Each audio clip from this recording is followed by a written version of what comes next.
Out west. All right, I'd like to introduce Brady Holdaway. He actually married my niece, so that's the way I know Brady. He is graduated from USU, working on getting into med school, and in the meantime, he is a personal trainer. So I'll just turn it all over to him, and he can get us fit. Something you need, Brando. No, I just had a big donut. Yeah, so I guess we're gonna make you do exercises right now. Okay, that's good. I'm out. Thanks for letting me come have some of your time today. Hopefully I can answer all your, well, at least most of your questions. If you have questions, you know, shout them out. Hopefully throughout the whole presentation, I answer most of your questions. And if I don't, just let me know. Row, right? I can help you. Front row.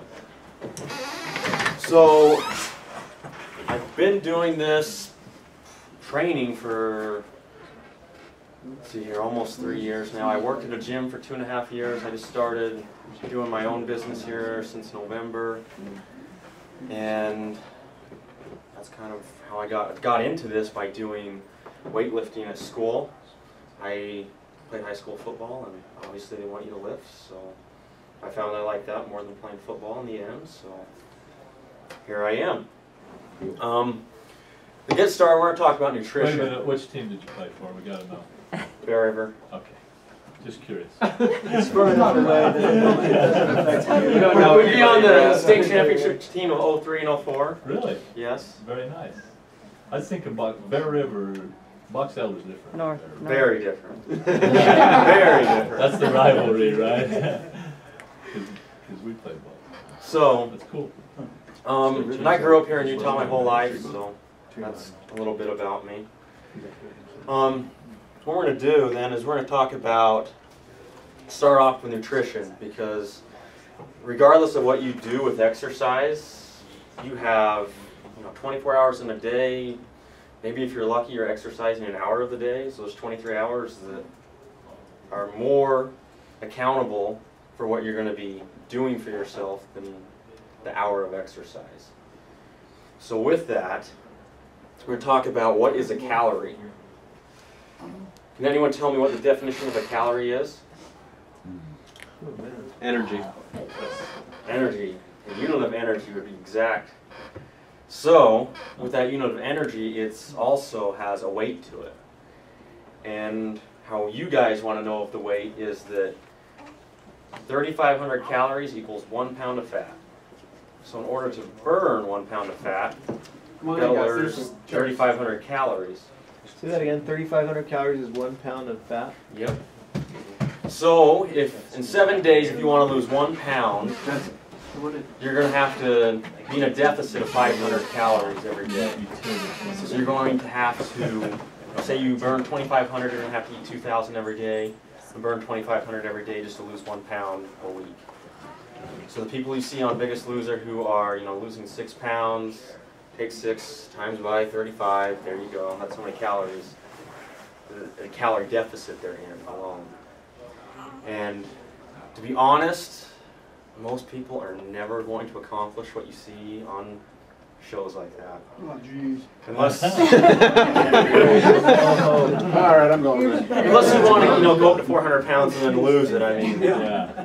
because they just have so much to lose, it's not that hard to drop that much weight. Because I mean, they're going from being sedentary, eating 4,000 calories a day, to now they're eating 2,100 calories a day, and they exercise for 7 hours. And unless you can do that, I doubt you're going to lose weight instantly. The most people, common, is you're going to lose a pound a week. And for some women, even a pound is stretching it. And half a pound is what you're going to lose. And that's just due to the fact that you have less wiggle room. For instance, women, average, and we'll go over this, is going to be like 2,200 calories a day. So now you're going to have to eat 1,700 a day just to lose 1 pound every week. Whereas guys, if they're more active, they're going to lose easier because they got eat 3,000 calories and they only have to eat 2,500. So to them, it's not as hard because they can eat 2,500 calories, they still feel full, they don't feel like they have to eat, whereas women are going to be like, I'm hungry, and rightfully so, because you have less calories where you can play with. But now my question is who thinks age determines how much you're going to lose? I do. You do. Why do you think that? Who agrees with him? When you get older, it's harder. Slows down. Once you get older, it's harder. I believe that. Okay, so what determines your metabolism? Activity rate. Activity, is that the only thing? How you eat? No. Okay. Thyroid. Genetics. Genetic. Okay. Yeah. Okay. The answer is oxygen consumption. It's how many you breathe in oxygen. It's used to metabolize the energy we eat. Thanks for coming today. But the only way to actually know how much oxygen you're using is to hook you up to a machine, have one of those little masks over your nose and face, and that's just unrealistic, so no one's going to do that. And especially for 24 hours. So, we can estimate stuff, and how we're going to estimate is off of formulas. First thing we're going to do with the formulas, most important, is the activity level. After that, though, it's going to be off of your lean muscle mass. And what most formulas, I know you've probably gone online and used, like calorie counter or something that will project it. What they're using is your height, your weight, and your age. Now, the reason why they're even using those three is that they're trying to project how much muscle you have, how much lean body muscle you have. So they're taking averages, saying, you are 15 or 20% body fat, so this is what you should be at. So it's not an exact science, but it is pretty close. But the thing with age is why does age even play a factor? Because we're talking about lean muscle mass. What does age have to do with muscle mass? You're old. Oh, what does that have to do with it? Older muscle. It's older muscle. But why do you lose the muscle? Because it just Inactivity. go away? Inactivity. Exactly, inactivity. There's no reason to lose the muscle. The only thing that happens when you get older, Here's a gift card. and you guys can remind me this when I'm your age, and tell me how hard it is. The cellular processes slow down. That's all. And they really don't slow down that much if you stay active. And the reason why they slow down is basically because you're not using them. They don't have to be used because you're sitting down at a desk now. You don't play sports at high school. You're not intramurals at college or anything, so your cellular processes slow down. But if you keep that up, if you actually stay active, yes, it's going to slow down, but nowhere near the amount of what you did if you just sit around. So let's take a look at some examples here, just to illustrate the point. So, do a kind of an average woman, we'll say. So we got two women that are 25. One is exercising between 30 and 90 minutes a day, and one is doing nothing. So this girl who's 5'5" and 25 and 130 pounds is going to burn 2,100 calories essentially every day. So she has to eat 2,100 calories just to maintain her weight every day. The girl who is, not doing anything, same weight, same height, same age, she's got to eat 1,900 calories. So we're talking over 100 calorie difference right there of what they can eat. One can, eat the donut, the other one can't, for instance. Then let's look at the woman on the far side, same except for her age. And she's going to burn 2,035. You can see that the age has less to do with it than the activity. If we go, let's see here, we go. So we take a look at this. Between the ages, woman 1 and woman 3, there's a difference of 146 calories. Between those two, there's 243 calorie difference. My point being with that is yes, age has something to do with it, but it's not the biggest factor is what you're doing outside of work and home. It's your activity. Are you sitting down all day when you get home? Do you watch TV? Or, can you spend 30 minutes, doing something? Even if it's not that hard, if you do something, you're still going to burn calories. Even if you go out and garden, that's easier. That's going to be harder, than you sitting in your chair watching American Idol or whatever. You know, so with that, though, is what I see is people getting a little bit of trouble. So they'll go online, they'll say, you know, I want to project how many calories I need to eat. And those formulas that some people will use, like, let me think here, the FitnessPal. I love that one and I hate it because it says this is how many calories you should eat net of exercise.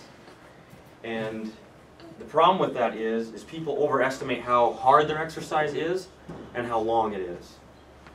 So I mean, yes, it might be hard, but when we're trying to figure out how many calories we actually burned, it probably wasn't as hard as you thought.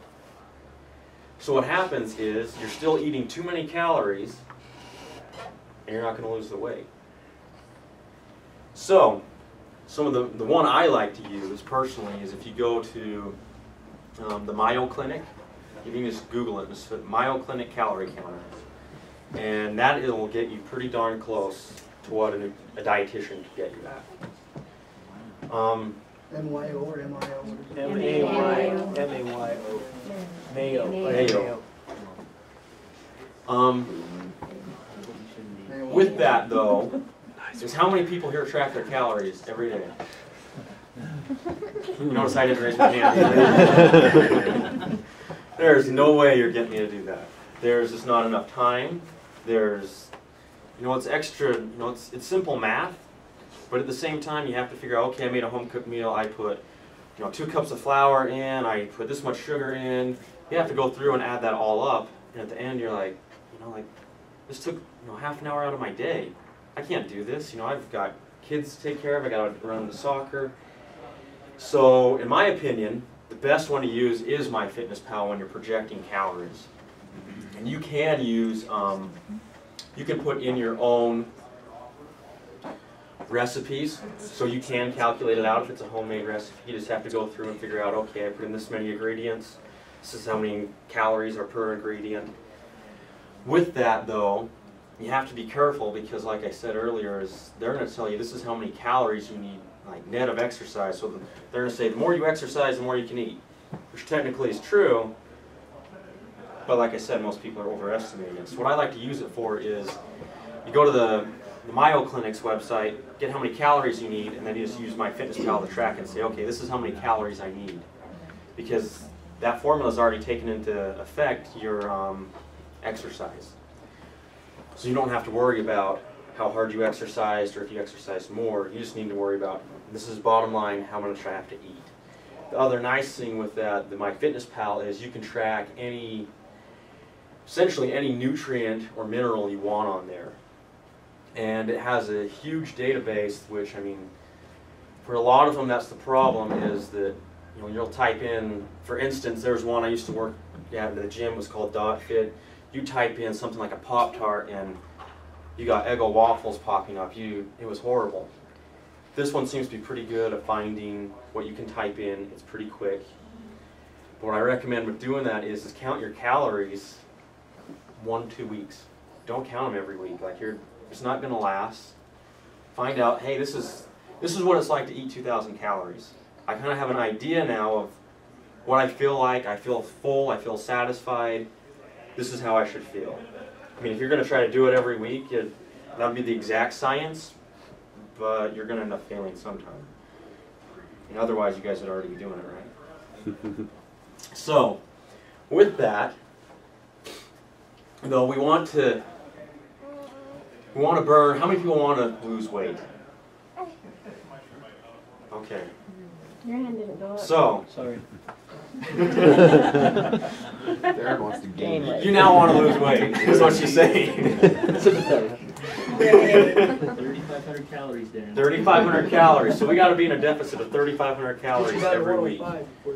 So in other words, you got to learn to be satisfied being hungry, or we got to find a way to make your body think you're not hungry, even though you really should be hungry. So who here wants to be hungry? Every day wants to be hungry, be like, hey, I need something. None of you? I thought you wanted to lose the weight. That's okay. I'm the same way. Like, I hate it when you're hungry and you're like, I need to eat something. And it's just natural. I mean, your body wants it, and you've gotten used to a certain amount of calories. Even maybe you shouldn't be eating that many, but you're used to that many. So, with that, we're going to, we need to get you to learn how to feel full and actually be eating less. So who here has heard of the Atkins diet? How many people tried it? Okay, does it work? It did for about a month. Yeah, it works as long as you're on it. You just don't stay. But you feel like crap on it. Like I was literally buying like a double cheeseburger with bacon on it and taking the bun off. And eating like crap. And you drop the weight, you know. Bad on the inside, Dave. Did you feel hungry? Huh? Were you hungry? No. Okay. Like, and I'd get the protein bars. I still like the protein bars. I get those all the time. So let's talk about that, because you're going to hear all over the place that protein's the answer. And it's the answer to a degree, but it's not the solution. And what I mean by that is protein is used to increase the feeling of fullness, called satiety. So if you feel that feeling of fullness, you're like, hey, I don't need to eat. But the problem is, like with the Atkins diet, is you're eating, like 80% of your diet now is protein.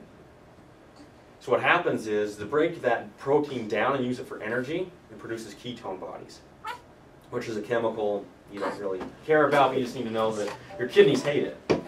Like, it has to filter that out, and now you're having kidney problems, and you're wondering why. Well, it's because of your diet you stayed on for a year that, it's formed all this stuff in you, and it's hard on it.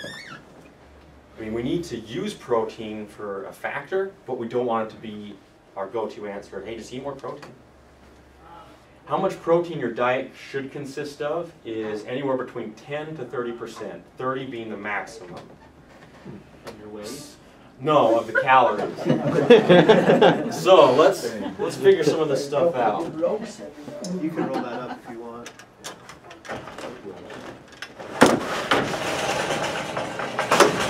Use the one of the blue or the black over there. Okay, so protein has 4 calories per gram. So, if we want to figure out how many calories we're supposed to be eating of protein, we need to say, okay, if I have a 2,000 calorie diet, and I need that to be at, we're going to say 20%. So we need 400 calories right now of protein. So we need calories, but the problem is on your packages, it doesn't list it in calories. It doesn't say this is how many calories comes from protein. It says this is how many grams. So we need to know the 4 calories. We're going to divide that. We've now got 100 grams of protein. That's how much you're going to need every day.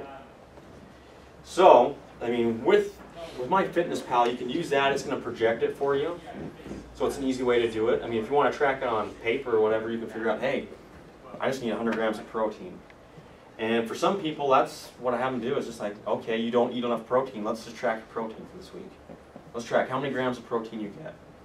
And then we can adjust your diet from there. And that way we can just kind of target it down one by one, and you don't have to worry about, oh, I've got to add up everything tonight. No, just add up how many grams of protein you got. That's good. And we'll go from there. This also goes for the same as for carbs. So your carbs have 4 calories a gram too, but they need to be majority of your diet, anywhere between 40 to 60%. The reason why that is that carbohydrates are translated into what's called ATP, and that's what's used for energy. Well, to get that into energy, it's easy for our body to take a carb into ATP. For protein, really hard, and for fat, somewhat hard, but not impossible. So, with that, we need to figure out now how many carbs we need. But most people don't have a trouble with carbs because they're usually in everything. And that's why people say, oh, that's what's making you fat. When what's really making you fat is you're eating more calories than you're using. That's what's making you fat. It's all about calories when it comes to that. It's not about which macronutrient is making you fat. It's just a matter of which one is providing too many calories.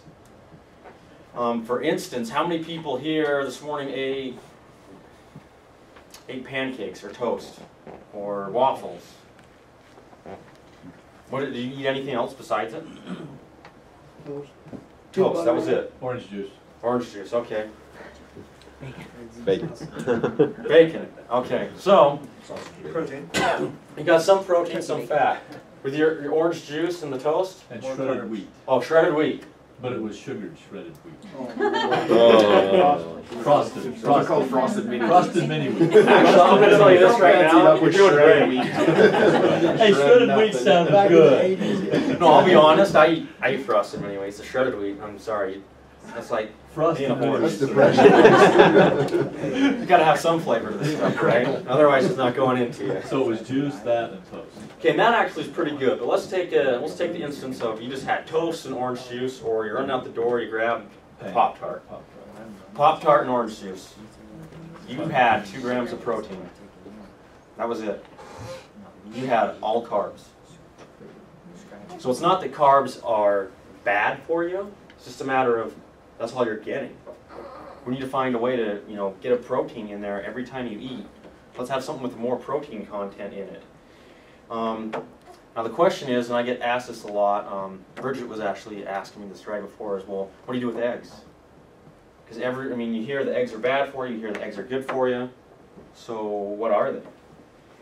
And I'll be honest with you, if the dietitians would make up their mind, I'd make up my mind. But the problem with it is in one egg, you have 70% of your daily cholesterol in it. Is that the yolk? That's if it's a full egg. That's a full egg, yes. Okay. And yes, if you're just eating egg whites, that is better. But the reason why you want the whole egg is that gives you all 21 amino acids that you need. So now you have all the amino acids you need, which is good for you because you have all the amino acids you need to build everything in your body. But now your cholesterol's sky high. With that, what I recommend is eat 1 egg a week at least. But if you're eating eggs every morning, say 3 eggs a morning, like, ooh, you just got a ton of cholesterol in you. Yeah, but what for your kids because they like dip eggs? And I think it's pretty good for them. They'll sit and eat all their eggs. Dip eggs. Well, just eggs, soft eggs. Over They easy. dip their toast. Over Over easy, okay. sorry. Dip eggs. Like, and they'll eat. My kids will eat. My 4-year-old will eat 2 of them. And she loves them. With toast. So I'm like, hey, that's something healthy. You're eating an egg. Good job. like I said, yes and no. It's moderation in all things, Dave. It's a catch-22 because yes, you want it, but no, you don't want it because your cholesterol is way high. Is that the bad cholesterol? Because I eat a lot of eggs. I've got chicken. I eat a lot of eggs. My bad cholesterol is low. Really? But my good cholesterol is low too, I guess. Have you ever had your cholesterol tested? Yeah, just a few. When did we have that We done? did it. Yeah, like 6 months ago we had it done here. They only tested your good, not your bad. Yeah, they didn't test both. Oh, they didn't. They just Yeah, and did. so They did Oh, I better good. go test So the it. good is okay. They what they test them, consider, just the good. anything, if you can ask when you go ask them, is 180 milligrams, I think it is, per diluted liter is high. Anything above that's high. Mm. If you're at 200, they're like, are you going to have a heart attack tomorrow? So you want that to be, we call it LDL, that's your bad cholesterol. We want that to be low, and eggs are going to spike that. Mm. And the other thing that's going to spike that is our fats. Which brings me into that is with your fats, you'll see this on a package, it'll say fats, and then it'll say saturated, trans, poly, mono. Okay. Your saturated fat is accompanied with most of your protein because it's going to be found in most animals. The exception being is your white meat, chicken, but any of your red meat, it's going to have saturated fat. But your saturated fat will raise your cholesterol. It's not, I'm going to say, the worst thing for you, because trans fat is probably the worst thing fat-wise what you can put into you. That's margarine. It is better to use butter than margarine. Just because of that. Trans will stick to your arteries and it's not coming off. It's just like super glue to your arteries. What's the It's next hard to get decade off. going to bring, though? Trans fat was the big fad, was it not? Just recently? A while ago it We're was. not big nothing trans fat in our food, You know, and put it this way, nutrition doesn't go through fads, but what they market to you does. You know, people are trying to make money off it. They want you to say, oh, you know, we're going to try out this. We're going to have all trans now, or it's going to be better for you. When really is, once we got down to it and we tested what trans was doing to you, it was like, okay, you're going to die a lot faster than anything else. With trans, is I'd say avoid it at all costs. With trans fats, one way to avoid it is like, it's all of your oiled stuff. I mean, they're adding this, we call it hydrogenated, if you ever heard that term, is, you know, you're deep frying things. That's what's going to happen with that, is you're just adding trans fat to everything. Now, yes, I know it tastes good, but that's also because fat is palatable, and our body naturally wants fat. Like, it tastes good, so why not eat it? We just have to learn that, okay, we got to have it in moderation, because fats have 9 calories per gram. So it's more than double your other 2 macronutrients. So fat doesn't make you fat, it's still the calories, but it's just a matter of fat's giving you more calories, and that's what's making you fat. So, with that, you want fats to equal up anywhere between 15 to 30%, carbs anywhere between 40 to 60, and protein between 10 and 30. So, what I like to do, just to keep it simple, is we'll do 60, 20, 20.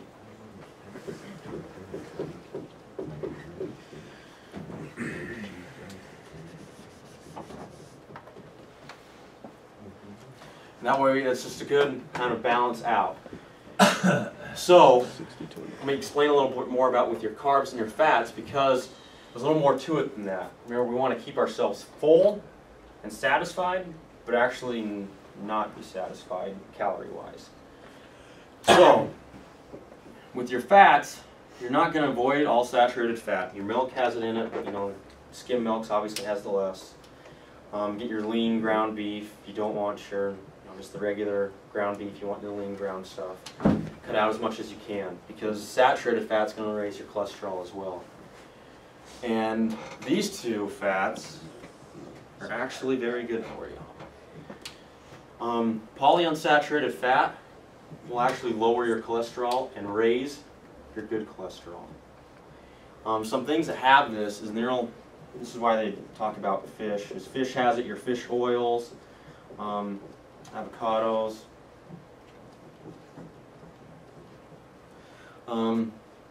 Your monounsaturated fat, it won't affect your cholesterol. It's not going to make it raise or lower. But at least it's better than the other 2 that's affecting your cholesterol. So, when you look at a package, anything that's, we're going to look at this here in a second, is, how much saturated fat are you really getting? Or how much of this are you getting? Because, I mean, it's fine if you're eating tons of fat. I mean, if you're getting 30% of your diet comes from fat, it's fine. As long as it's not from these. If it's from these, great. You're doing yourself a favor, doing your heart a favor. Curious, which one of the fats does nuts fall under? Nuts is a favorite snack of mine. What is what? Nuts, peanuts, Brazil nuts. Depends. Peanuts are kind of almonds. Peanuts are kind of the worst, to be honest. But your walnuts, pecans. But just realize that it doesn't take a lot. What we have to look at is the serving size. I mean, it's like a half a cup. And most of the time you're grabbing like a handful, and it's like a cup. You've already got 2 servings right there. And so that's what's getting people, is just the serving size. And so that's what we really need to focus on here, is I'm going to break this down for you. What will really make you feel full, but yet you won't be that full. We're going to go with our carbs. Underneath there it's going to say fiber, sugar. So with our carbs, it'll give us an amount. We're going to say 25. It's going to have 4 grams of fiber and it has 10 of sugar. So fiber is our friend. We should be getting 25 grams of it a day on a 2,000 calorie diet. And men are usually over a 2,000 calorie diet. So the goal with men usually is around 38 grams of fiber a day. This is what I really like to hone in on is track your fiber. Forget the calories, just track how many grams of fiber you get a day. The reason being is first, it's going to give you a lot of health benefits. Prevents colon cancer, it helps reduce your cholesterol, and it's going to make you feel full longer. Because it slows down the digestive system. We can't use fiber. You know, it's fiber, so it's going to move things along. So if we're filled full longer, we don't feel like we have to need that. We don't need the food as much. Fiber does not break down into, it's not calories? It does have calories to it, but when it gets a little more technical than that, it's called soluble, insoluble. Some of it's not going to break down at all, some of it will, to a degree. But in essence, not all of it's going to break down. So some of the things, though, that I see is, we'll take the orange juice example. I love it. But the one bad thing, you compare an orange against orange juice, is there's no fiber in orange juice. And so we're getting our natural fruits from, getting our natural sugars from our fruit, but we're not getting any fiber with it. And we need that fiber to slow things down. And the reason being is sugar. When we talk about carbs being bad, what they really need to say is sugar. Sugar is just a subclass of carbs. And the reason being is sugars the digestive process for sugars starts as soon as you put it in your mouth. Your saliva contains what's called amylase, and that will break down the sugar. Whereas with protein, fiber, and your fat, all has to be broken down once it gets down into your stomach. So it doesn't start until it gets down to your stomach. So with that being said, sugar is easily broken down. It gets into your system. We call the sugar high. You have all this energy. Well, if your body doesn't have the need for the energy, where does it go? Stores it in the fat. So there we go. We're just, it's like a bank account. We're just building that up. I just like energy for later. Energy for later. Right? So we keep putting our fat storage away, and then we say, "Hey, I'm hungry," because we digest it so quickly. We're like, "Hey, I need something to eat," so we go out and have something else. Go grab another Twinkie. I guess we don't grab Twinkies anymore. We grab something else, and the cycle just repeats. It goes into us. We don't need the energy. We use part of it, but we don't use all of it. Stored as fat. So, what do? We're, kind of caught. Bible section. No. So, if you look at this, though, you're going to say, okay, this is only 14. You don't know how to do math. Well, actually, you do know how to do it. It's called 25 minus your 14. We got 11 grams of carbs that are what we call complex. Between fiber and complex carbs are going to keep you full longer. Your sugar won't. So when we look at nutritional packages, we want to look at that and say, okay, how much of this is sugar? How much of it is carbs? Now I know the next question to ask is, well, what's a good ratio? I have no idea, to be honest, because no one food is going to have a perfect ratio. Some foods are going to be a little high in sugar, but yet the other food you eat for dinner is very low in sugar. So what we need to look at is how it balances out throughout the day, and how it balances out for every food you choose. That's just getting way too nitpicky. So we want the majority of things being complex. We want less of the sugar, and we want the majority of our sugars coming from our fruits. They're natural sugars. They translate easier into energy. It gets down to a chemical thing of, they're natural, and they actually have, if you get into organic chemistry, they call them, one is, say, your natural sugar and your unnatural sugar. One has a specific orientation, the other one has a different one. And so it affects how your body can use it. So that's why we're always saying, avoid the brownies, avoid that. Because not only is it providing all these calories that you're not going to use, is your body has a hard time actually processing it.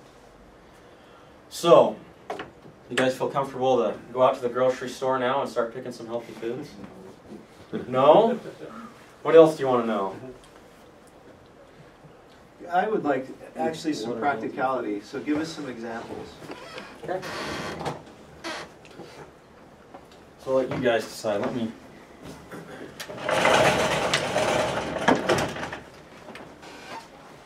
You guys look that over and tell me what you think. Pop-Tart. Pop-Tart, huh? Calories, a lot more calories. Not good. No fiber. No fiber, mostly saturated fat. So what's your guess on what this is? This is something I guarantee all of you have in your house. My guess is a small bag of chips. Serving size. Serving size 1 ounce? Loaf of bread? Bread, maybe. Nope. No, not any carbohydrates in bread, no carbs. Serving size. Cheddar cheese. Oh, wow. Really? So 1 ounce. How much? Have you ever measured 1 ounce of cheese? There's nothing. Isn't it like a 1 inch by Holy 1 cow, inch, cheese. like Yep. little square? Yeah. And I guarantee you grate that up, you throw it on stuff, Oh, you're yeah. getting way more. So now you're looking at your saturated fat, you got 50% in 1 ounce. You have 3 ounces of that, you're already past. I mean, and that's what's going to kill your cholesterol. That's what you talk about coronary heart disease and heart attacks. Well, what about mild cheddar? This is it. I pulled it right out of That's the my. mild one. That's the mild. Oh, really? Like a low fat version? That's not low fat. That's just straight up regular, By 1 square. Just cheddar. just cheddar cheese. So what's your low-fat cheeses change any of the saturated fats? That's what you want to look at, and that's what you want to be careful with, is that some things will say, you know, like, we're low in fat, but yet at the same time, it's all they have is saturated fat. And so it's like, well, yeah, but all of it is fat. You just have to look. And I watched a documentary that said that a lot of times when it says 0 fat, it's easy to make things that contain 0 fat, but they literally turn Turn it into sugar. sugar usually. as soon as you eat them, which turns into fat. Well, yeah, because what they'll do is a lot of ways they replace the fat is either they make it into sugar or what's called sugar alcohol. And the sugar alcohol essentially is, I mean, it's different chemically, but your body uses it just like sugar. And so you do have to be aware of that as, you know, okay, you have to, you know, let's take an example of wheat thins. We'll say, you know, low fat versus the regular. Okay, and I don't even know on this, I'm just pulling this up as an example. Because maybe it has the same amount of calories now, it's just that they've converted what they lost in fat into sugar. So essentially it's the same. You have to kind of decide for yourself what's good, what's not.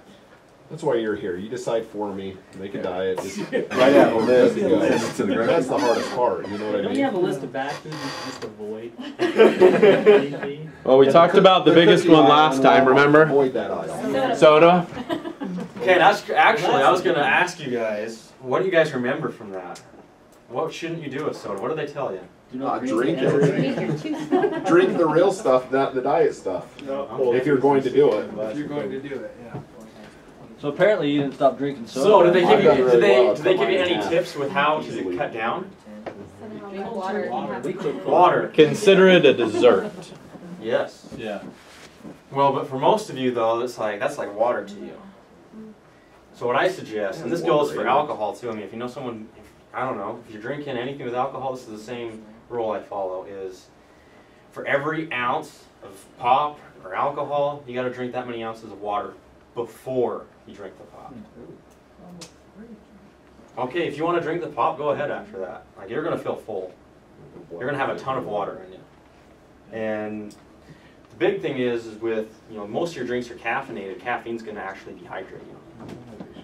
And so that's one way I use, and I find it very effective to cut down on soda.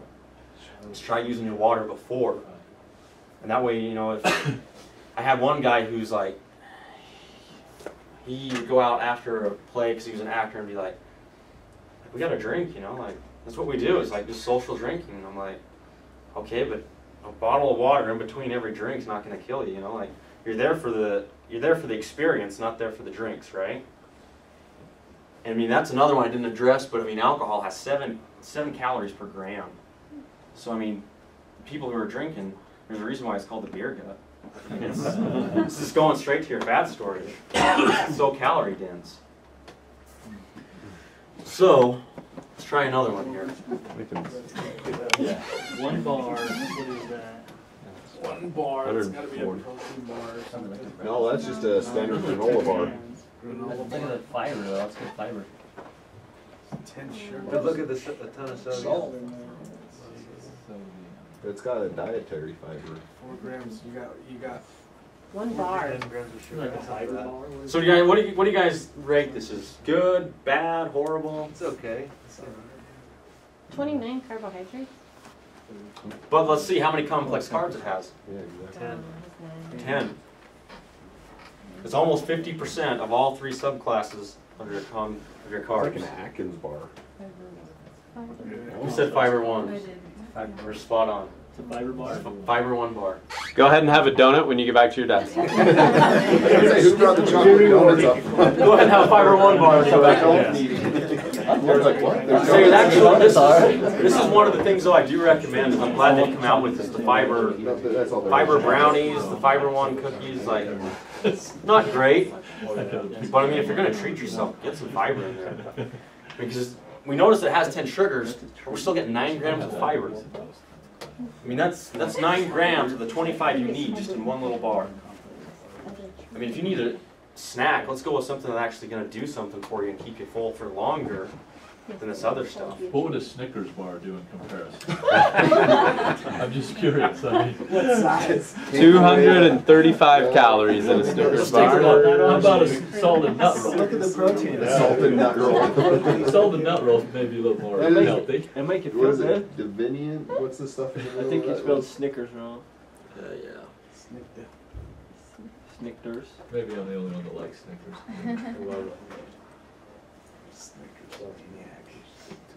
Don't pull that out. You're gonna ruin this for me.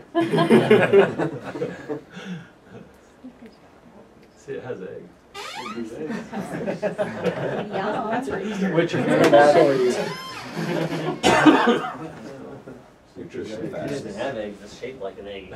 Come on, Easter. Let's do this Let's then. do the Snickers Give you a egg. regular It's shaped like an apple. Let's take a look. They don't even want to list theirs. Yeah, I guess they don't even want to list it. Oh, there it is. There we go. Up there.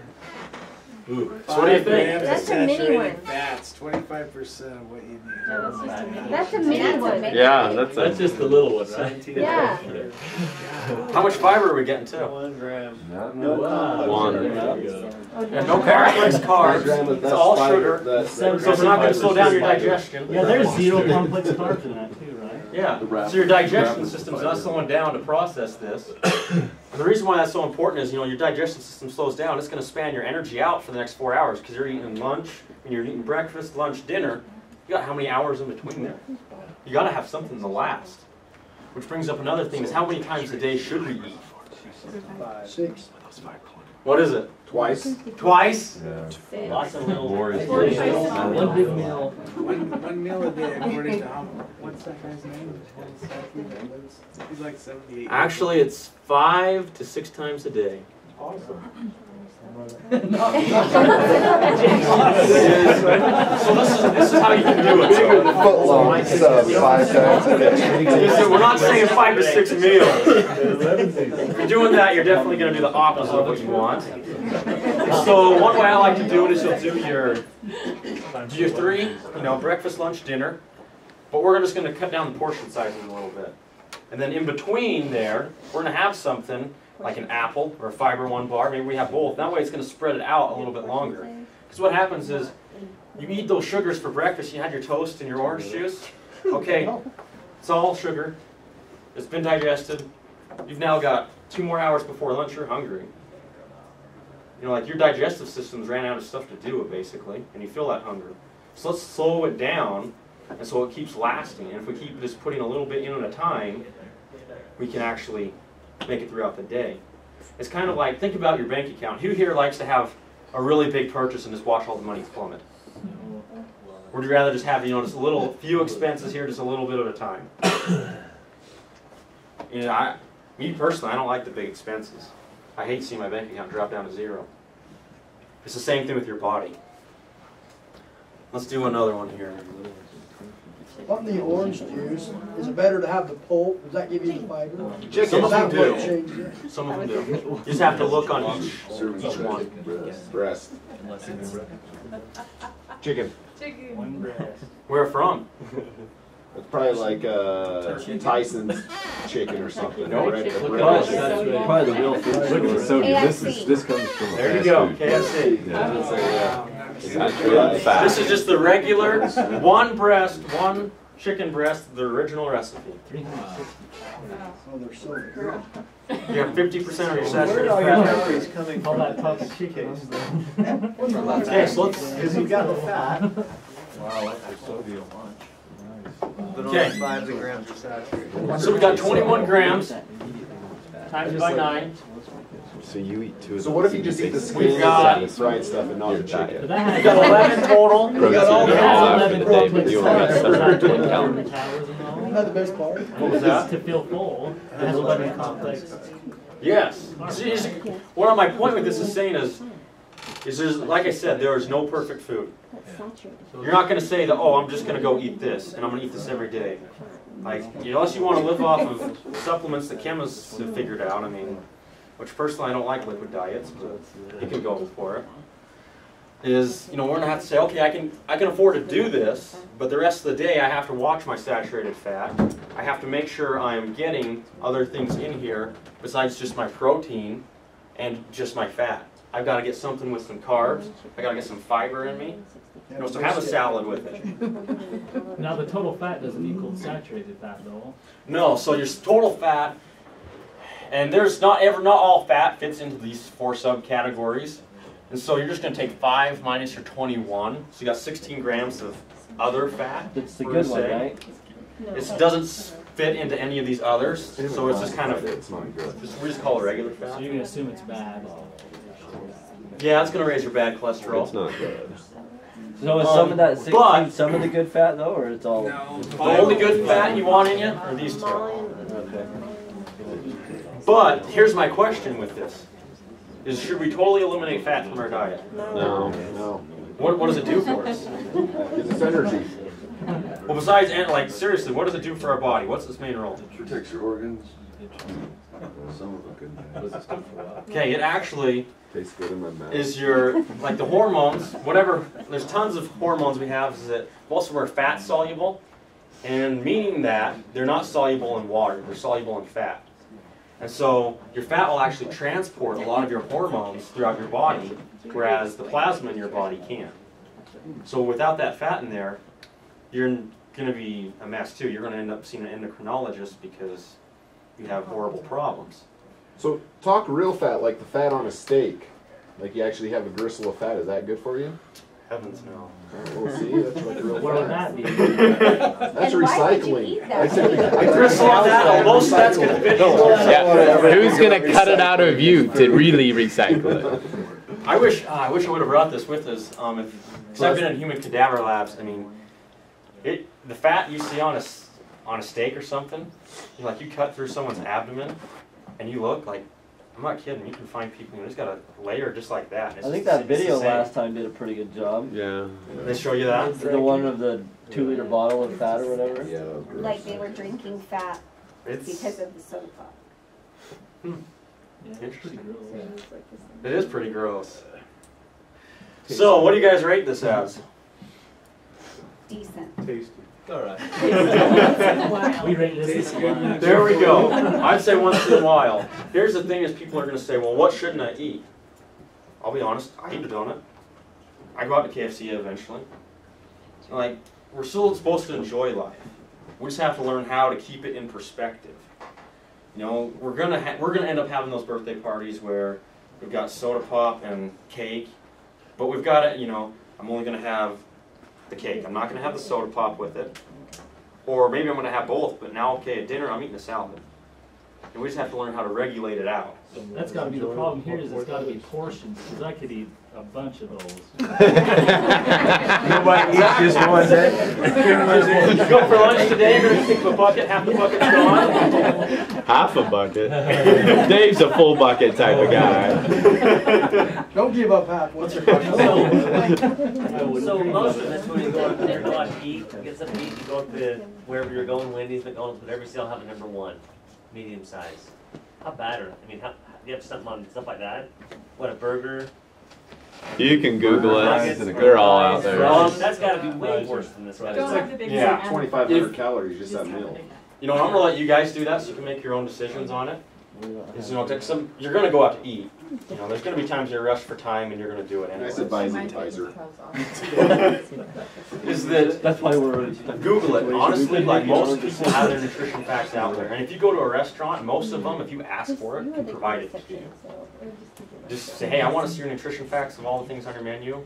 They'll get it for you. It's just like a menu itself. But who really wants the eye roll that you can get Yeah. from the waiter? And the cashier's like, oh, that guy. You're going to order differently. You know what I mean? You have an iPhone. It's not good. Yeah, but think if you did it though, it would change the industry, right? Because what is business? Supply and demand.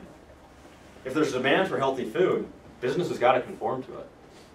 So who's really, inevitably, who's responsible for what the business is providing? Consumers. We are, the consumer. Whatever. I mean, that's like saying I get to choose my congressman. He's gonna do a good job. It's not happening, you know what I mean? Well, why do you We do the vinyl gazebos, for instance? Why do you have stuff like that? Because people ask for it. Because they ask for it. Yeah. It used to be wood, right? Now it's vinyl's way better. You don't have to maintain it as much. It looks better. People demand it. People find a way to make a business out of it. So let's try another one here. There you go. What do you guys rate this out? That's a lot of sodium. 2 ounces, 38 carbohydrates. It's a ton of sodium. That's peanuts. It's like a little bag of peanuts. 2 ounces. Milk. That's just your bag of salt. 2 ounces. 2 ounces? That's with that much sodium? That's your table salt. And 190. I would say that's like chip dip or something, or a bag of chips. Pastaroni. Pastaroni, there it is. Oh, What's my. pastaroni? It's like those boxes of pasta, you know, like fettuccine alfredo or something. And so here's my point with this is, A lot of complex. it's got a lot of complex carbs. It's not a ton of fiber. Why would I know? So we will, something you could do with that is, okay, let's add some vegetables in it or have a salad on the side. You still got protein in it. People will blame pasta. Pasta is pretty balanced. I mean, you're looking at 7 to 9 grams per serving of pasta. Whereas most of your other carbs are having like 2 grams of protein with it. So pasta is actually pretty good for you. Is this white or whole wheat? This is white, plain. That was another good point with that is, that's another marketing trick they're going to try to get you to fall into, is I was going to say it's whole grain. Then you look at the regular stuff compared to that, there's like 1 gram of difference, or there's nothing different. And it's a matter of how they process it. So you just have to be aware of, you don't always trust the label. But there's a difference between whole grain and whole wheat. Yes. Right? Because whole grain is good, whole wheat is basically what you just said. Exactly. It's just a mix, yeah. But it's just a marketing technique, it's got the word whole in it. Yep. Therefore, it's going to be good for you, right? So that's what I'm saying, is you just have to pay attention to what you're buying. There's tons of things out there that are just going to try to trick you into buying. They're just trying to make money off you. So, give you another one here. This is something that's in your house 2 too. tablespoons sugar. Butter. It's just, I would say ranch salad dressing. Ranch It's gotta be. This is peanut butter. Oh. Peanut butter. So now what do you guys think of peanut butter? I love it. That's good. I like it with celery. How come everything has Good some or not? sodium? Preservatives. That's black. Yep. So how do we, I'm glad you actually asked that. I was hoping someone would catch that. So what do we do with our sodium? That's like high blood pressure if you have a high We'll sodium. run it out of you. Mm-hmm. You can't. Is how many people here know someone who are themselves have had kidney stones? Oh, yeah. 2, huh? Don't eat your peanuts. Oh, I got your solution today. Is what it's doing is goes back to your high school chemistry of solutes and solvents. Increase the amount of solutes you have, it increases pressure. So you start putting more sodium into you, it's a solute, it increases blood pressure. So we have to dilute that out. So you start eating a lot of sodium, you better start chugging the water. Hardcore. So that's why we're always saying, no, it's better to eat things from your garden or to eat, fresh things, because everything that's been packaged has to be preserved. They want it to be preserved as long as they can so that, they can make a business out of it. They can make the money off of it so they're not just wasting food. So they got to put sodium in it. Can I ask a random question? Yeah. I heard that calcium supplements can cause kidney stones too. Is that Calcium is, the Yes. stone is made, it's all it's a calcium? calcium. So is that why? 'Cause it's just there. With calcium supplements, I don't any think supplement can. It goes back to the same thing as that's a mineral. And your minerals are solutes, and the solutes are going to increase pressure. It's going to, it goes into your kidneys because your kidneys have to filter everything out.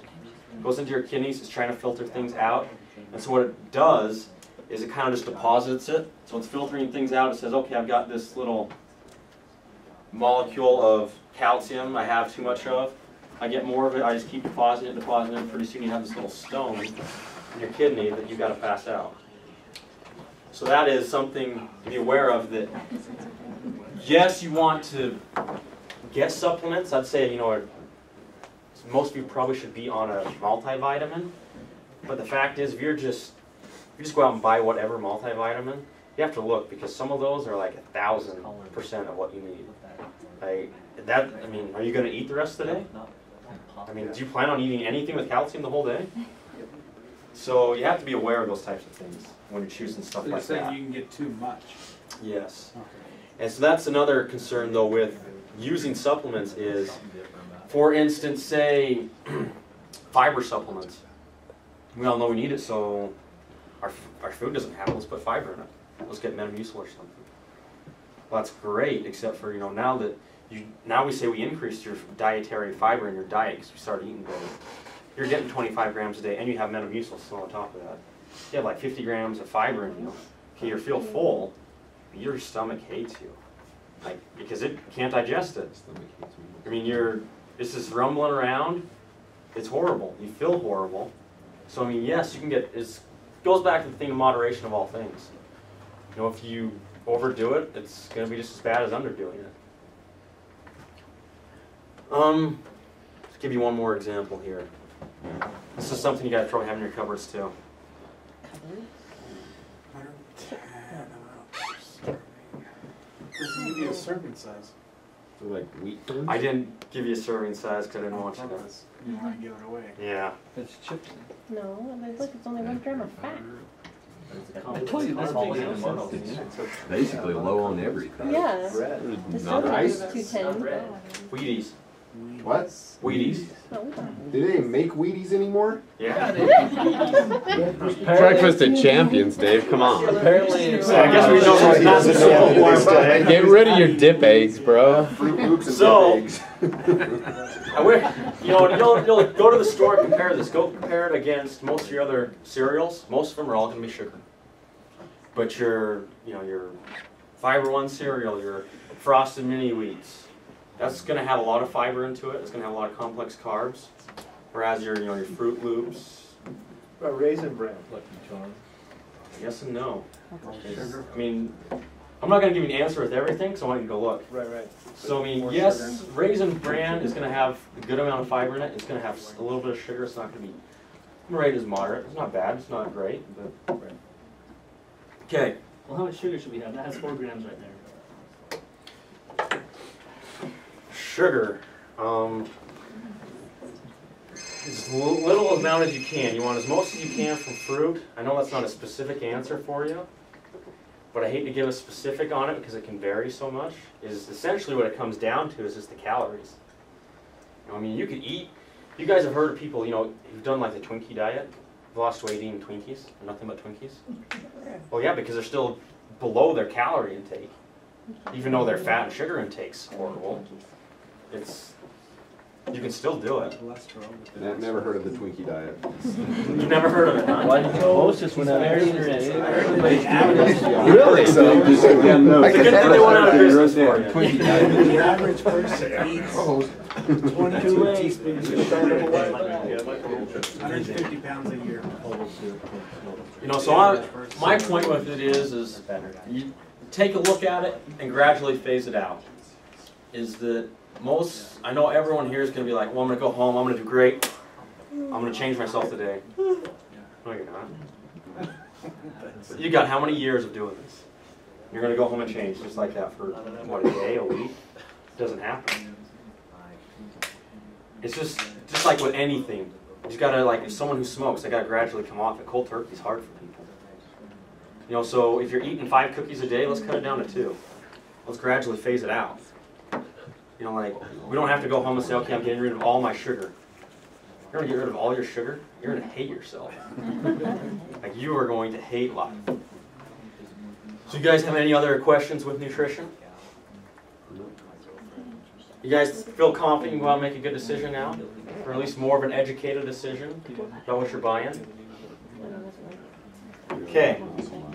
So, now that we've talked about that, let's talk about losing that belly fat. Everyone wants to lose the belly fat, right? Yeah. Or we want to lose, like for women, they always want to lose the fat like right here, right? Am I wrong? Okay, so how do we do it? If you're going to lose the belly fat, what do you do? Cardio. Less calories, that burn more calories than you're taking in. Thank you.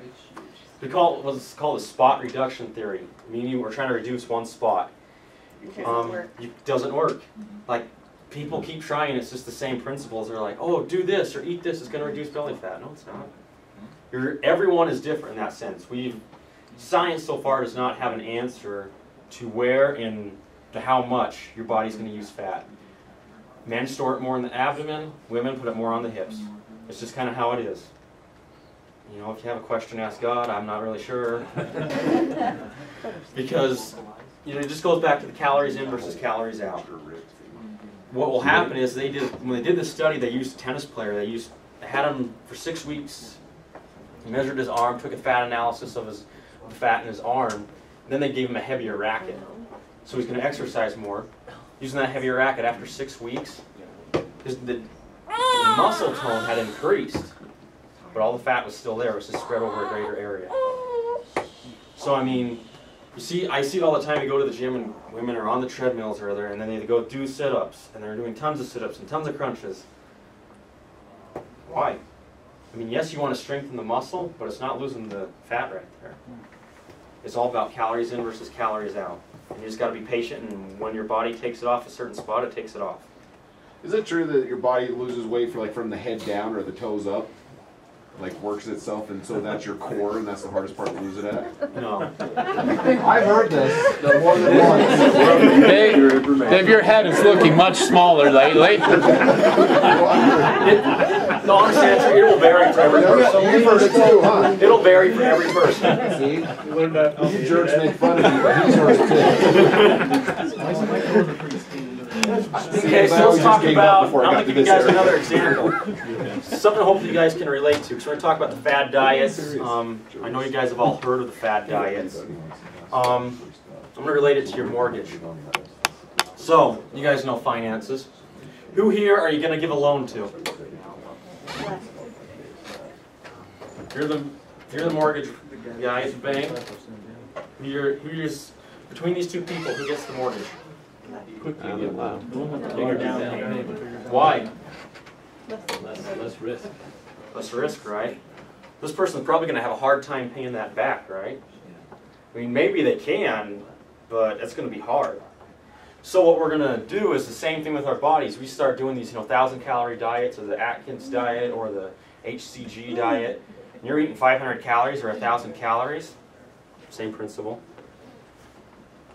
Your body says, oh, we look at this person, we both need the same amount of calories, except for one's on 1,000 calories and one's on 1,680. This person has 500 calories deficit. So that's basically going to the bank, which we're going to call your fat storage, and asking for a 500-calorie loan every day. Whereas this person is going to the fat storage saying, hey, I need 1,100 calories, almost 1,200 calories every day. And it's just depleting the bank account. That's all it's doing. It's not making a big enough down payment to do anything.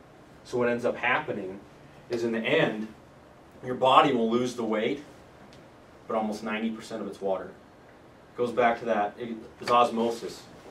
It goes back to solutes versus your solvents. You decreased all these solutes in your body, so now all the water just comes out of the cells. It just goes away.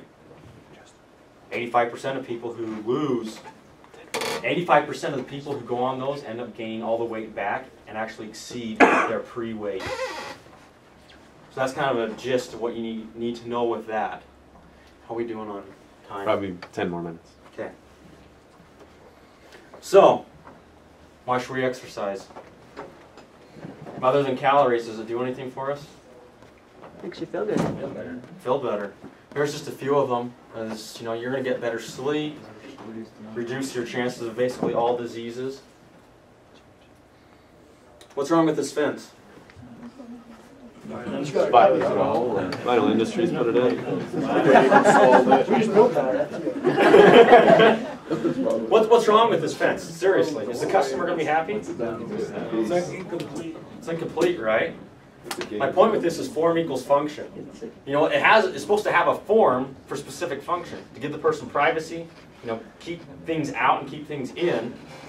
It's the same with your exercise. A lot of people will say, when you go on the P90X, you do the CrossFit, except for you to have no form. I mean, I've seen all of it. I mean, their idea behind it is good. I applaud them for that. But what they're missing is what we call stabilization. I have all of you actually stand up right now. For those of you, if you can get next to the wall, push your chair out. What you're going to do, so this is, back pain is the leading cause right now of pain in the world. And we go to exercise and we actually complicate it. Here, like right now, I can fit my hand right behind my back. It's not what I want. What's happening is my back is now out of alignment because of my hips. What I need to do is I need to learn how to control, it's called my transverse abdominis, that pulls my stomach in. So I need to pull it back. I've actually rotated my hips back like this now, so now I cannot get my fingers behind my back. It's the same when you're on the ground. You're exercising, doing anything when you're on the mat, doing some exercise, you've got to keep your back nice and flat up against that mat. Otherwise, you're just ruining it. The point I like to use with this, I'm going to have you guys do this now, is for stabilization, let's have you stand on one foot. We're going to learn how to, now this isn't hard, you're not going to burn calories doing this. What we're going to learn is how to use our muscles to the right degree. So now let's we're going to flex our butt, push our hips forward, and pull in our stomach. Keep our back nice and flat. Okay, now put your foot out in front of you if you can. Back to the side, wherever you can. Okay, now we've increased the difficulty of this. Go out here and increase it more. All we're trying to do is trying to keep ourselves in proper posture no matter what we do. And that's what most programs miss. You can go ahead and sit down. Is that we're not learning the proper muscular control. Good workout. That's a workout right there. And so when you go to do exercises, you actually complicate the problem. I'm going to pretend this is my pelvis right here.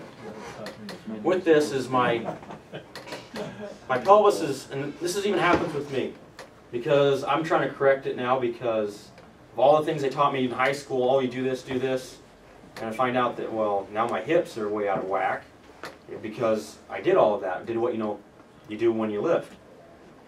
My hips are actually just like this right now. Am I gonna hold water in this? No. It's the same with your hips. It's trying to hold everything. If everything's now pointed forward, it's hard to hold. So we need to tilt it back like this so we can hold the water in there. Now the same thing goes, we don't see this often, the same thing as if you tilt it back. Now it's just tipping out the back. We got to have it perfect, just like that. So to do that is we got to hit our core muscles. And people really, when we say core, most people think, well, it's your stomach muscles. No, it's any muscle that comes off of your pelvis or originates off of your pelvis. We've got to have those all in alignment and not have them over or under stretched or over or under strength. Because if we have one muscle that's dominant, which most people do, it pulls your hips forward, and what ends up happening is your hips are now forward because your hamstrings and your butt aren't tight enough or strong enough to hold your pelvis back. And what the cause is, we have our iliacus and we have our psoas muscle. And this comes off of our vertebrae in our lower back. It comes and attaches into our femur. So as this tightens up, it just pulls your back into you. And I know you've seen the gymnasts, like for Olympics, who are doing the jumping or whatever. They always finish like this, don't they? All of them have it. Like, they're great except for their posture and their lower back is horrible. And that is what we all need to do as well, is we need to worry about this, because most of us are sitting all day long. Guess what happens? You have your hip like this all day long, these muscles tighten up, pull you forward, now you have back pain. Now you go to work out, and you're going to do all these exercises just like that, and you say I go to do a plank. Now I do a plank, but I have my stomach sagging, so I have this sway in my back. What I really want is I need to pull my stomach in, so my back is nice and flat, so I've got a straight line from my shoulder all the way down into my ankle, passing through my hips. That's how we really want to do things. If we can't do that, I mean, we have to modify it some way. We have to learn how to activate the right muscles to keep that in the same spot. An easy one to do is just that wall exercise I just showed you. Just let your stomach hang out and push it back. Just tighten it up. And then the progression from that is do it on one leg. Then you start doing wall squats. Just squat against the wall like this. Notice right now, right there I can put my hands behind there. And I've got to activate that. I can't do it. Just learning how to activate your muscles to the right degree is going to save you a lot of pain. It's going to actually make you look a lot better too. Another common thing I see with this is most people are sitting at their desks all day. We're sitting like this, right? And we start seeing the computer screen and get squinting. Now what happens is I have my shoulders all rounded, my head's like this. It's because we let these muscles in the front of us tighten up, and we let our trapezius tighten up, but we don't have the strength back here in our mid-trapezius to pull our shoulders back to keep our head up. So one of the best things to do for yourself is when you sit down, if you can't look directly straight into your computer screen, just put some books under it. Put something under it so you can look straight at it, because most of us are looking down. And by the end of the day, we're like this. And so some other things we can do to straighten that out is take a wall or a door frame. You're going to put your hand just like that. I'm going to go forward just like this. My right arm, so my right leg comes forward. Lunge into it, and I look away from it. I'm going to stretch out my chest muscles so they stop pulling me forward. I gain more flexibility there. So I have enough flexibility in these muscles up front to allow the other muscles that I'm trying to strengthen pull me back into alignment. I know that, I mean, I see it all the time. You go to the gym, the guys, what are they worried about? Bench press. But at the same time, they complicate that problem of now they're making those muscles tighter, make themselves be hunched over. So now when they're, 80, they're the grandpa or the grandma that's over the walker like this, that's trying to look up and can't even see because of all those years of what they did to themselves at the desk or in exercising improperly. The other big one I see is when you do lunges or squats, people will lunge just like this all the time. I'll do that so your knee will come out over your toe. Knees over your toes. You want your knee back behind your toe, unless you want to have an ACL surgery. If you do, then just put your knee out over your toe. The other thing is people do this and they let their heel come up. We don't want your heel to come up. We want to push with your heel. By pushing with your toes, we're going to use a lot of your calf muscles. We're not going to use your gluteus maximus, which is what we want because it's one of those core muscles. It's going to keep us in alignment. So those are the three most common things I see with people exercising is they're not doing it, and not to bash on one program. CrossFit has a good idea, but it's all about get it done. Get it done. Well, we get it done, but we can't really do it right. And if we can't do it right, we're going to end up causing the problem just the opposite way. So yes, we want to get it done. Do it as fast as you can, but do it as fast as you can while holding yourself in the proper position. If you can't, slow down. There's nothing wrong with that. So what kind of questions you guys have now? I know we're running out of time here, so what other things would you like to know about exercise I can answer for you? Cardio versus resistance. good balance. Good balance. Cardio and resistance. Is resistance training. One of the best things I like and recommend for people is what's called circuit training. You do one exercise, go to the next exercise, go to the next exercise. And you're allowing only anywhere between 0 to 60 seconds of rest in between. The reason why is that's going to elicit the same health effects for your heart and lungs as running. But at the same time, you're going to increase your muscle tone. Whereas running, you're only focusing on 3 or 4 muscles. Whereas now if you're doing this and going from exercise to exercise, you can worry about your whole body and keep yourself in good posture. I mean, running's great for you, but the bad thing is you're using your quads a lot, and you're just gonna, and your hip flexors, just gonna pull your pelvis forward. And you see that a lot with runners, is they end up having lower back pain, is because of that. It's because they don't have the strength in their hamstrings and butt to pull themselves back. So that's what I recommend. Not saying you shouldn't do it. I would say do cardio if you can 3 times a week. You know, just go run or go swim or Is it ride a still bike. 20 minutes at a time, the recommendation? What we recommend is 30 minutes a day, 7 days a week. Or, Cardio? well, of exercise, just exercise. Or, you know, you can vary that. You know, we're going for a total amount of minutes. So, you know, if you want to exercise, you know, an hour and a half twice a day, I mean, not twice a day, twice a week, then do that. And that's something else you can do. Because I know that sometimes you have time, sometimes you don't. Go with what works. If you only have time, you know, to get a quick workout in, so do a 30-minute workout. It's better than the 0-minute workout you're doing watching TV, waiting for the kids to come home, or going to go pick them up, you know. And, you know, another point with that is let me hurry. There's a lot of people say, oh, I need a gym membership. How many people actually use their gym membership? Statistically, it says that only 1/3 of the people use their gym membership. 2/3 of it buy it, and they might go a couple times, and never go again. For the gym, it's great. For you, it's horrible. My point with that is gyms aren't going to make you any more in shape than you are now. It's not solving the problem.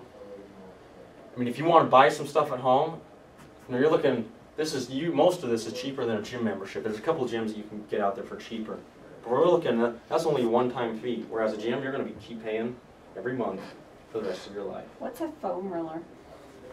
And I was going to get into that a little bit. I'm running out of time. So this is something that's great for flexibility, to help your flexibility, and do a lot of exercises on that. And Rich, should I get you some emails on it, Yeah. some videos on it? Where do you get one of those at? Just Amazon it. You can find some on there for $5. The ball is great too. These little stability balls that he I have a has, ball. they're great. Yeah, this is, You've got one. if I had no other exercise equipment, this would be it. Just a ball. I can do a ton of stuff with a ball. Because it's stability, it's a ton of core when you're sitting on Whereas, those. so just for instance, you know, like say I'm going to do a bench press. So let me do a bench press, but let me get down on this ball. Now I have to keep my hips up instead of letting them sag like I would on the bench. So now I activate my core, and I'm moving like this, so I have to activate my core up here just so I can do a chest press. You know, if you don't have a ball, say you have a bench. So do it on a bench, but keep your butt off the edge of it, and make yourself work that much harder. More calories burn that way too, so that you're getting a higher calorie burn, losing the weight quicker. Another way to get stuff like that for core strength is, okay, you want to do your curls, I see people doing them, stand on one foot, put them in tandem like this. Now you have to activate your core because you're wobbly, now you're trying to do it.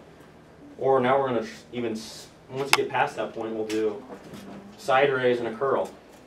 Do 2 things at once, challenge your core muscles. That's really what we're going for, because you still have to focus on that core. We don't care so much about, yes, you need to strengthen your biceps, but you need those muscles at your desk actually more than you're going to need your bicep. I mean, picking up a pen is not that hard. So, this is, my point with this is saying that, you know, you can go out and get stuff that is going to serve you better and do better for you than going out and buying a gym membership. If you want to waste the money, or if you're really going to use it, it's great, but if if I were you, I would just go out and buy a few simple things. It's going to pay off a lot further for you in the long run. If you guys have any other questions, though, I'd love to stick around and ask and have you guys ask. I'll help you guys out, whatever you want. So one of the things that Brady does is, if you're interested, he can be your personal trainer. So he's done it for me. He put a plan together that I do at home, and all I use is light weights and the ball. And so he'll send me a list of exercises to do, something like this. And he's got links on all these different exercises. He's recorded himself doing these on YouTube, so you can pull it up, see the proper position and posture. And something that you can have your personal trainer at a fraction of the cost if you go to a gym for it. Do you actually do the workouts with your people, or do you just give it to them at home and they do them at home? I give it to people at home to do, or my point with doing this is you can go to any gym, or you can be at your house, you can do it at midnight, whenever, wherever. It's kind of the point with it. And that you have minimal stuff that we can still get you into shape with. And this way, I mean, this is both the links is, if you need a quick reminder of what is that, I know I've done it. Just right hit the link, oh, that's what it is, and do it. So you can use it on your smartphone or iPad at the gym, or whatever, and that way you can exercise and have a trainer without having to pay. Most trainers are going to be $50 an hour or more. Or, I mean, if you really want someone to stand there and watch you exercise, I know most people hate that, and that's why they don't use trainers. But the fact is that most people need someone to hold themselves accountable to. It's kind of like insurance. You could save the money yourself when you get in a car wreck and use it, but no one has the discipline to do it. I mean, if you did, you wouldn't pay insurance for it. So it's kind of the philosophy with why I built this the way I did. All right. Thanks for coming, everybody.